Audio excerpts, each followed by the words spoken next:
right, here we are for exercise of the week number 22, lunges. Last week we did upper body. This week we decided we'd go lower body as we continue our progression of building you a total body strength training routine. Train to Move loves lunges. We use it as our primary lower body strengthening exercise. We like it for the simple fact that it doesn't come with as many negative side effects as some of the more traditional lower body moves. Okay, we're going to start off with a simple version, just a basic standing lunge. Lauren will put one foot in front of the other. Place the hands on the hips. Try and avoid putting the hands up behind the head initially for the more simplistic versions of the lunges. And then from this position, notice the distance between the feet. Go straight down towards the floor. A big mistake a lot of people make is that they'll allow their weight to go forward. You want to try and have the pelvis going straight up and down. Try and straighten out both legs as best you can at the top of the motion. The speed of the motion is very important. All right, same thing is true here. Now we've moved on. We've progressed to the back foot elevated lunges.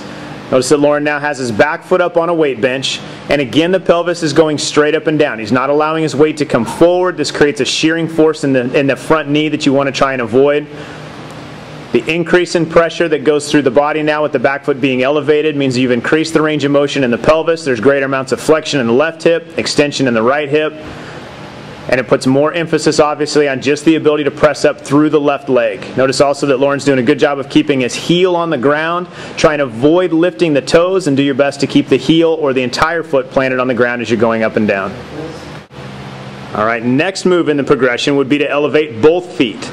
Again, now the range of motion component is drastically increased as you're allowing the back knee to drop below parallel between the front and the back leg. This will again create greater amounts of motion through the pelvis, flexion of one hip, extension of the other hip. Great move for sprinters. We use it a lot with sprinters and jumpers. This is obviously much more advanced than the basic version with the feet on the floor. You want to make sure that the person that's doing it has great stability through the hips, has great balance. I'm going to show you from the front view. So again, the balance is very important. Notice how stable Lauren is through his front and his back leg. The knee is not really twisting from side to side. There's very little to no motion in the leg.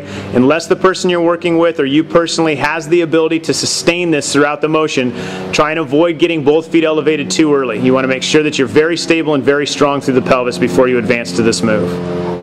So there's an example of 3 different styles of lunges that you can do. The added difficulty comes in the fact that you're increasing the range of motion in the exercise. This is a valuable component that people need to be able to train their way through, is increased range of motion within the exercises that they're doing. Try and avoid the temptation to not do exercises that have greater amounts of range of motion simply because your body's too tight to perform them.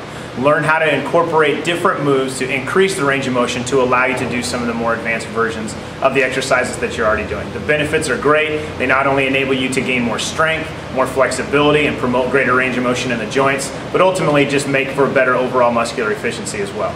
Next week we want to go back to the upper body. We're going to go to a chest exercise this time. It's an old-time classic. We're going to go with dumbbell flies.